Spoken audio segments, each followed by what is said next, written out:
حدیث نمبر 6092 حضرت سعد بن ابی وقاص رضی اللہ عنہ سے مروی ہے، فرماتے ہیں رسول اکرم صلی اللہ علیہ وسلم نے حضرت علی المرتضیٰ رضی اللہ عنہ سے فرمایا، آپ کا میرے ساتھ وہی تعلق ہے جو حضرت ہارون علیہ السلام کا حضرت موسیٰ علیہ السلام کے ساتھ ہے، البتہ یہ ہے کہ میرے بعد کوئی نبی نہیں۔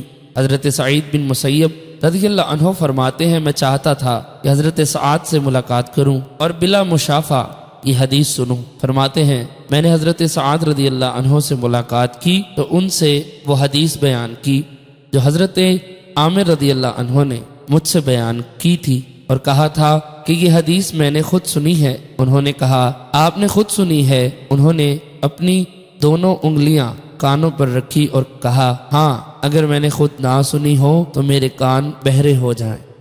حدیث نمبر 6093 حضرت سعد بن ابی وقاص رضی اللہ عنہ فرماتے ہیں، غزوہ تبوک کے موقع پر حضور علیہ السلام نے حضرت علی المرتضیٰ رضی اللہ عنہ کو مدینہ طیبہ میں اپنا نائب بنا کر چھوڑا۔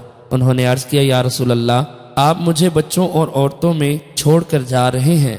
نبی اکرم صلی اللہ علیہ وسلم نے فرمایا، کیا تم اس بات پر راضی نہیں کہ تم میرے لیے ایسے ہو جیسے حضرت موسیٰ علیہ السلام کے لیے حضرت ہارون علیہ السلام تھے، البتہ میرے بعد کوئی نبی نہیں ہوگا۔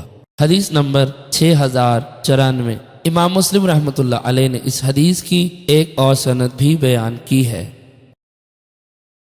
حدیث نمبر 6095 حضرت عامر بن سعد بن ابی وقاص رضی اللہ عنہ سے مروی ہے، فرماتے ہیں کہ حضرت معاویہ رضی اللہ عنہ نے حضرت سعد رضی اللہ عنہ کو امیر بنایا تو فرمایا، تمہیں ابو تراب رضی اللہ عنہ کو برا کہنے سے کس چیز نے منع کیا؟ حضرت سعد رضی اللہ عنہ نے فرمایا، مجھے 3 چیزیں یاد ہیں جو رسول اکرم صلی اللہ علیہ وسلم نے فرمائی ہیں، اس لیے میں ان کو کبھی برا نہیں کہتا۔ ان میں سے ایک بھی میرے لیے ہوتی تو مجھے سرخ اونٹوں سے زیادہ محبوب تھی۔ میں نے رسول اکرم صلی اللہ علیہ وسلم سے سنا جب آپ نے ان کو جہاد کے بعض مواقع پر چھوڑ دیا، اور حضرت علی المرتضیٰ رضی اللہ عنہ نے عرض کیا، یا رسول اللہ، آپ نے مجھے عورتوں اور بچوں کے ساتھ چھوڑ دیا ہے۔ تو رسول اکرم صلی اللہ علیہ وسلم نے ان سے فرمایا، کیا تم اس بات پر راضی نہیں؟ تم میرے لیے ایسے ہو جیسے ہارون علیہ السلام حضرت موسیٰ علیہ السلام کے لیے تھے، البتہ یہ کہ میرے بعد نبوت نہیں۔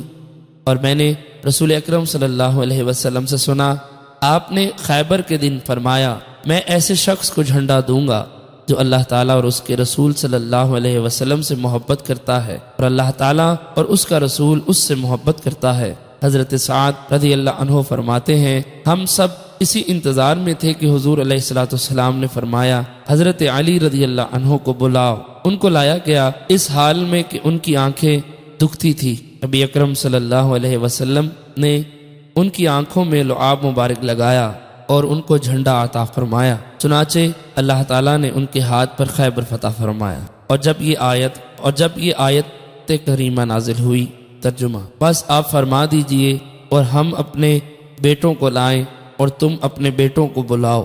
تو رسول اکرم صلی اللہ علیہ وسلم نے حضرت علی المرتضیٰ، حضرت فاطمہ الزہرا، حضرت حسن اور حضرت حسین رضی اللہ عنہ کو بلایا اور فرمایا، اے اللہ، یہ میرے اہل ہیں۔